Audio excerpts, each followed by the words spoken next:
할렐루야. 이스라엘 역사와 우리나라 역사가 비슷한 점이 많이 있습니다. 우리도 남과 북으로 분단되어 있는데 이스라엘도 남유다, 북이스라엘로 분열된 역사를 가지고 있습니다. 이스라엘은 원래 한민족 통일왕국 시대를 거쳤던 한민족이었듯이 우리나라도 분단되어 있지만은 한민족 한나라였습니다. 우리도 남과 북이 전쟁을 했듯이 북이스라엘과 남유다도 끊임없는 전쟁을 했던 관계이고, 또 기분이 좀 좋은 것은 남유다가 북이스라엘에 비하여 영적이고 정치적인 정통성을 유지하고 있었던 것도 남과 북의 우리나라 역사와 비슷하다 할 수가 있습니다. 지정학적으로도 주변 강대국에 둘러싸여 있는 것도 비슷하고, 우리나라는 일제 36년 식민 통치를 경험했는데 이스라엘도 나라가 멸망해서 자그만치 70년 동안 바벨론 포로 생활을 경험하게 됩니다. 우리와 비슷한 경험이지만은 우리보다 더 심한, 더 깊은 고난의 역사를 가지고 있다라고 말할 수가 있습니다. 오늘 이사야 42장은 이스라엘의 고난의 역사를 배경으로 하고 있습니다. 북이스라엘은 이미 멸망을 했고 남유다는 바벨론의 팽창 정책으로 말미암아 풍전등하의 위기에 있을 때 고난과 시련이 끊임없이 계속되고 있는 상황 속에 주어진 말씀이 이사야 42장 오늘 말씀인 것입니다. 고난이 계속되고 시련이 계속될 때 대부분 사람들의 반응은 어떠할까? 포기하고 절망하고 좌절하는 것이 일반적인 삶의 모습입니다. 희망은 사라지고 꿈도 사라지게 됩니다. 이러한 것이 얼마나 무서운 현실입니까? 인간의 존엄성이 다 파괴되고 맙니다. 말로 표현할 수 없는 절망이 그들 속에 찾아오게 된 것입니다. 이때 하나님께서 절망 중에 있는 하나님의 백성들을 그냥 보고 있지 아니하시고 그들을 외면하지 아니하시고 하나님께서 그들을 향하여 새 일을 시작합니다. 하나님께서 이스라엘 백성을 도와주시는 것입니다. 이스라엘 백성을 이사야 예언자를 통해서 하나님의 계획을 그들에게 전달해 주기 시작합니다.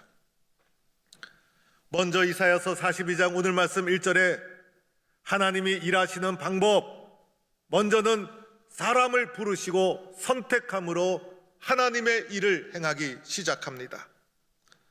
사람을 부르시고 선택함으로 말미암아 하나님이 계획하신 새 일이 진행되는 거예요. 오늘 1절 말씀, 내가 붙드는 나의 종, 내 마음을 기뻐하는 자 곧 내가 택한 사람을 보라 라고 하면서 사람을 선택하고 택함으로 하나님의 새 일을 진행하게 됩니다. 오늘 말씀에 종이라고 표현하고 있죠. 종이라는 표현은 그리 좋은 표현이 아니에요. 사회적으로 가장 낮고 천한 사람을 종이라고 표현합니다. 그런데 종이라고 표현한 것은 종이 가지고 있는 의미가 이 속에 담겨 있기 때문인 거예요. 종은 자유인이 아니죠. 종은 주인의 소유가 되는 거예요. 그래서 부름받은 이 사람은 하나님의 소유인 것이고, 종은 주인의 부탁을 받고 주인의 목적을 이루기 위해서 주인에게 전적으로 순종하는 자를 종이라고 부릅니다. 자기 자신을 위하여 일하지 않고 주인을 위해서 자기를 희생하고 충성하는 자가 종입니다. 이러한 종을 부르셔서 선택하시고 주님의 새 일을 시작하는 것입니다. 내 마음을 기뻐하는 자, 종이라는 것은 주인의 마음을 기뻐하는 자가 되어야 합니다.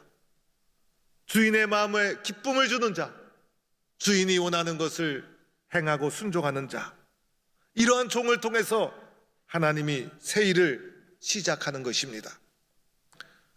6절 말씀에도 보면 나 여호와가 의로 너를 불러 쓴즉 하나님의 선택과 부르심이 기록되어 있어요. 그래서 하나님께서는 그분의 새 일을 진행하기에 앞서 먼저 사람을 부르시고 선택함으로 사람을 통하여 주님의 일을 시작하십니다. 이어서 부르신 사람에게 능력을 주십니다. 부르시고 선택한 종을 그냥 사용하지 않아요.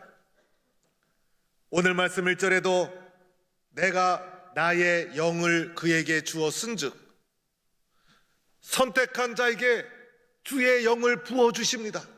성령을 부어주시고 능력을 주시는 거예요. 하나님의 계획을 이루어 갈 수 있도록 영적으로 무장시켜 주는 거예요. 하나님의 사람으로 하나님의 계획에 순종할 수 있도록 영적인 무장을 시켜 주십니다. 초대교회 성도들이 마가의 다락방에서 기도할 때 성령 강림하고 성령 충만해서 영적으로 무장해서 세상의 복음을 전했듯이 영으로 부어주셔서 하나님은 그들을 무장시켜 주셔서 능력을 주셔서 세상으로 보내주시는 것입니다. 세상으로 보내주실 때 하나님의 목적이 있죠. 오늘 말씀에 나옵니다. 그가 이방의 정의를 베풀리라.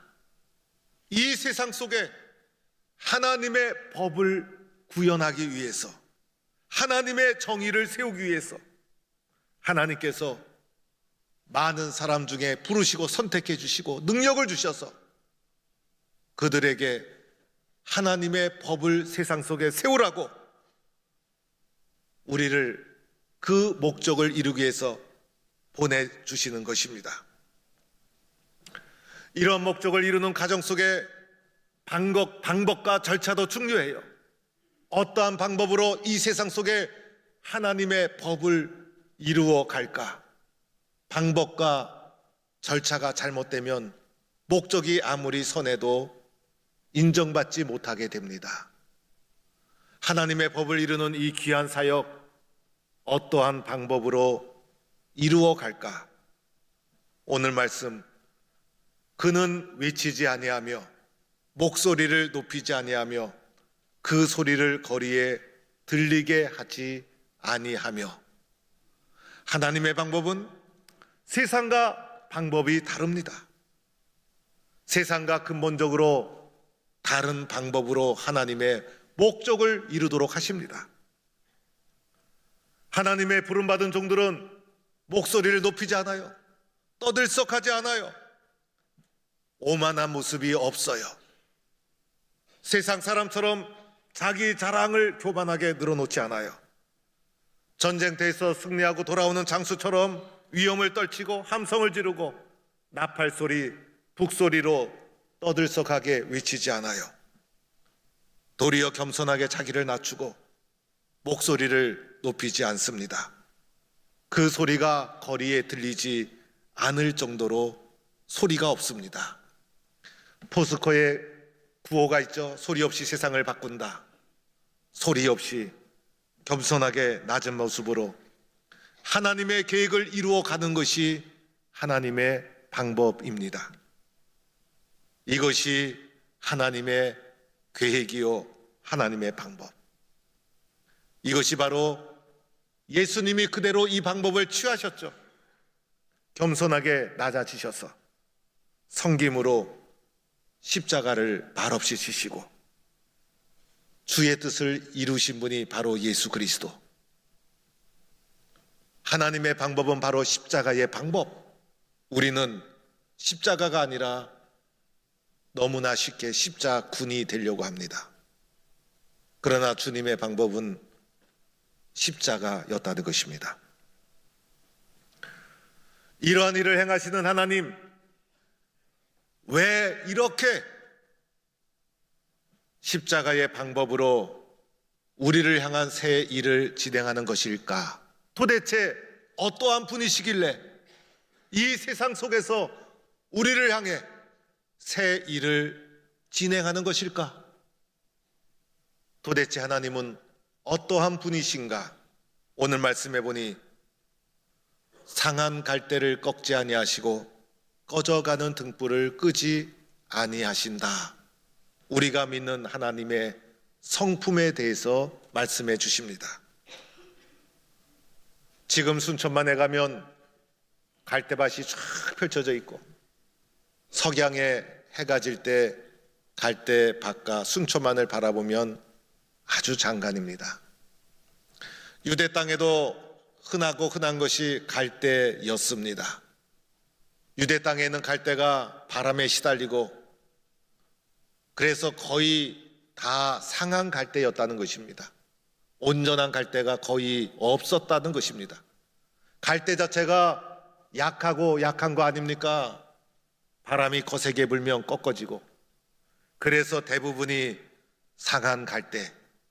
온전한 갈대도 바람에 약한데 상한 갈대야 바람에 시달려서 꺾어지고 상한 그 갈대에 무슨 힘이 있겠어요? 아무 힘도 없는 이 상한 갈대조차도 꺾지 아니하시는 하나님, 이 상한 갈대조차도 상한 갈대와 같은 이스라엘 민족, 상한 갈대와 같은 우리의 인생 꺾지 아니하시는 하나님, 하나님의 성품이 이러하다는 것입니다. 그래서 우리를 위하여 결코 포기하지 않고 새 일을 시작하는 것입니다. 꺼져가는 등불은 바람에 약하죠. 그래서 아무리 잘 타오르는 등불도 훅 하고 불면 꺼지게 되어 있어요. 옛날에 등불 많이 꺼보셨죠? 그래서 등불이 바람에 꺼지지 않도록 등불에 이제 유리병, 그죠? 유리로 이렇게 탁 해서 딱 씌워놓죠. 그 유리를 갖다가 또 잘못 건드려서 깨트리면 또 그거 사러 가고 그러지 않았습니까? 그런데 그 등불이 기름이 떨어지고 심지가 다 타들어가서 작게 꺼져가는 등불 자체가 바람에 약한데 그 꺼져가는 등불 그저 바람 불지 않아도 손으로 슉 해도 꺼질 수밖에 없는 그 연약한 등불, 아무 능력 없는 꺼져가는 등불조차도 끄지 아니하시는 하나님, 상한 갈대도 꺾지 아니하시고 꺼져가는 등불도 끄지 아니하시는 분이 우리가 믿는 여호와 하나님이신 줄로 믿습니다. 오늘 이스라엘의 역사가 상한 갈대였어요. 오늘 이 나라 이 민족의 역사가 꺼져가는 등불과도 같대요. 오늘을 살아가는 우리의 삶의 현실이 상한 갈대와도 같고 꺼져가는 등불과도 같습니다. 그러나 상한 갈대와 같고 꺼져가는 등불과 같은 저와 여러분을 하나님은 절대로 꺾지 아니하시고 절대로 끄지 아니하시고 우리를 통하여 새 일을 이루시는 하나님이신 줄 믿으시는 성도가 되기를 축원합니다. 하나님은 반드시 그분의 약속을 이루어 가십니다. 하나님의 이러한 성품이 반드시 일을 성취하도록 만들어 주십니다. 그래서 오늘 말씀에도 그는 쇠하지 아니하시고 낙담하지 아니하고 세상의 정의를 세우기에 이르리니 섬들이 그 교훈을 앙망하리로다.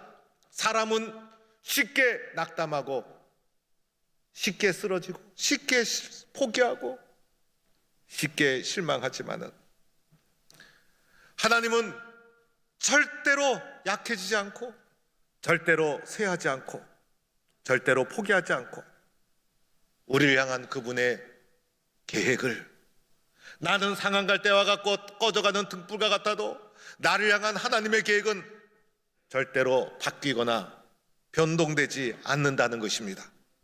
반드시 그분의 뜻을 이루어 주시고 그분의 약속은 반드시 성취됩니다.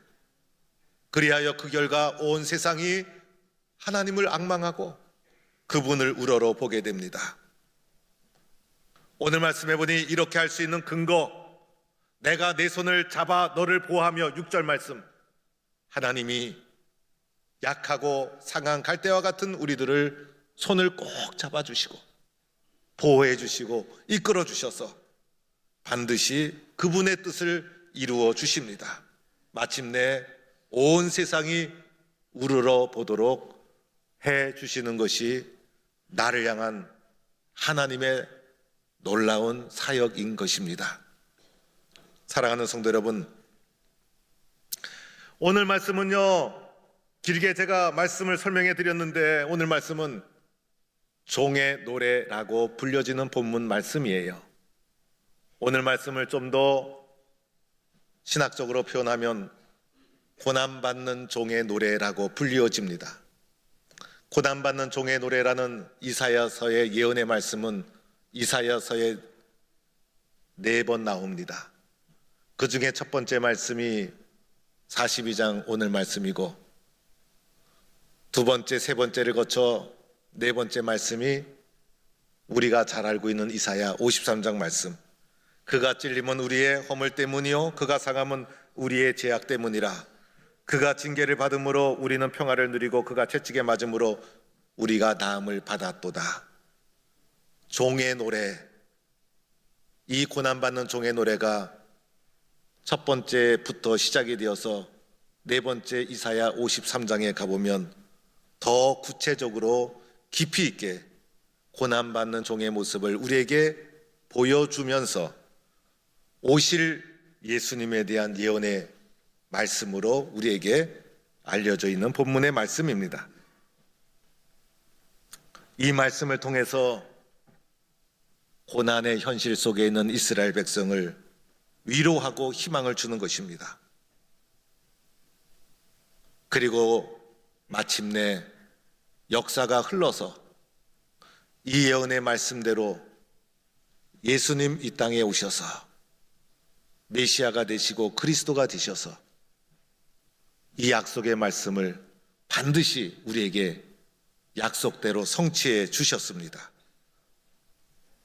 상한 갈대와 같고 꺼져가는 등불과 같은 민족을 회복시키고 온 세상 이방 민족이 우러러보는 하나님의 뜻을 드러내 주셨고 온 세상 사람들을 구원하는 예수님의 오심으로 이 약속의 말씀을 온전히 성취시켜 주셨고 이루어 주셨습니다. 오늘 우리는 이 약속의 말씀이 성취된 시대, 이 약속의 말씀이 이루어진 시대에 살아가고 있지 않습니까? 예수님이 오신 시대, 이사야가 예언하던 이 시대는 예수님이 오지 않았어요. 고난과 시련 속에서 예언의 말씀을 듣고 희망을 가졌던 거예요. 그러나 오늘은 우리는 복도 많지, 얼마나 복이 많은지 이 약속의 말씀이 이루어진 이후의 시대에, 그렇죠, 예수님 오셔서 이 약속이 성취된 시대에 우리는 살아가고 있다는 사실을 여러분 기억하셔야 합니다. 이스라엘 민족이 그 처절한 고난의 현실 속에서 보지도 못하고 경험해 보지도 못했음에도 불구하고 이사야 예언자를 통해 약속된 말씀을 의지해서 약속된 말씀을 생명줄로 잡고 상한 갈대와 같고 꺼져가는 등불과 같은 자신들의 운명, 자신들의 상황을 소망과 믿음과 희망으로 이겨나가지 않았습니까? 그런데 오늘 우리는 놀랍게도 예수님이 땅에 오셔서 이 약속의 말씀이 역사를 통해 증거가 되고 증명이 되고 그리고 예수님의 오심으로 성취된 시대에 우리는 살아가고 있다는 것입니다. 놀라운 축복이 아닙니까? 오늘 우리의 삶의 현실이 상한 갈대와 같다 할지라도 꺼져가는 등불과 같다 할지라도 고난과 시련이 우리 가운데 밀려온다면 약속의 말씀이 성취된 예수님이 오셔서 구원을 온전히 이루신 약속의 말씀이 성취된 이 시대에 살아가는 우리들 어떻게 해야만 되겠습니까? 주님 오시기 전에도 약속의 말씀을 생명줄로 여기며 이겨나갔는데 오늘 우리에게는 이 약속의 말씀을 온전히 성취하신 예수님이 계시다는 놀라운 사실을 믿음의 눈으로 바라보는 성도가 될 수 있기를 축원합니다. 우리에게는 예수님이 계시다는 사실, 우리에게는 예수님이 오늘도 살아계셔서 꺼져가는 등불과 같고 상한 갈대와 같은 우리의 삶에 주님이 동행해 주시고 도와주시고 있다는 사실을 우리는 믿음의 눈으로 바라볼 수 있어야 합니다. 예수님이 오시지 않고 약속이 성취되지 않았던 시대에도 생명줄로 잡고 이겨나갔는데 약속을 온전히 이루신 예수님이 우리와 함께 계시는데 우리는 어떠한 시련이 와도 예수님을 바라보고 예수님 안에서 세상의 시련을 이겨나가고 더 나아가 예수님 본받아 이 세상 속에 주님의 새 일을 이루어가는 성도가 되어야 하는 것입니다. 오늘 예수님께서 저와 여러분을 부르신 이유가 무엇일까? 저와 여러분을 믿음의 자녀로 부르신 이유가 무엇일까? 저와 여러분을 부르시고 선택하신 이유가 무엇일까? 저와 여러분을 종으로 부르신 이유가 무엇일까? 이 세상 속에 예수님을 본받아 하나님의 새 일을 이루어 가시라고. 이 세상 속에서 상한 갈대와 같고 꺼져가는 등불과 같더라도 절망하지 말고 예수님을 따라서 하나님이 계획하신 새 일을 이루어 가시라고, 여러분을 통해서 세상을 변화시키라고 하나님은 저와 여러분을 선택하시고 종으로 불러주신 것입니다. 그리하여 세상에 빛이 되어라, 세상에 하나님의 법을 세워라, 하나님의 영광을 이 세상 속에 드러내라. 하나님은 하나님의 영광을 결코 다른 사람에게 넘겨주지 않아요. 다른 사람에게 하나님의 영광을 주지 않아요. 종으로 불러주신 저와 여러분을 통해서 하나님의 영광을 드러내라고 저와 여러분을 불러주신 것입니다. 오늘도 예수 그리스도를 이 땅에 보내주신 하나님께서는 저와 여러분을 향한 이 계획을 절대로 포기하지 않습니다. 이런 하나님의 계획은 절대로 변동되거나 약해지지 않아요. 절대로 상한 갈대와 같이 연약할지라도 꺾지 아니하시고 꺼져가는 등불과 같은 연약한 우리의 삶이라도 절대로 끄지 아니하시고 반드시 우리를 도와주시고 동행해 주셔서 저와 여러분을 통해서 하나님의 새 일을 이루시는 분이 우리가 믿는 여호와 하나님이신 줄로 믿습니다. 오늘도 하나님의 새 일을 이루어가는 성도가 될 수 있기를 축원합니다. 어두운 이 세상 속에 하나님의 종이 되어서 예수 그리스도를 통해 하나님이 여러분을 도와주시고 여러분과 함께 하시고 여러분에게 능력을 주시고 여러분을 붙잡아 주십니다. 하나님이 여러분을 부르시고 선택하신 이유는 하나님의 새 일을 이루어 가라. 오늘도 주님을 바라보며 이 세상 속에 여러분을 통해서 세상에 여호와의 빛을 드러내고 여호와의 영광을 드러내는 하나님의 새 일을 이루어가는 믿음의 용사가 되기를 주의 이름으로 간절히 축원합니다.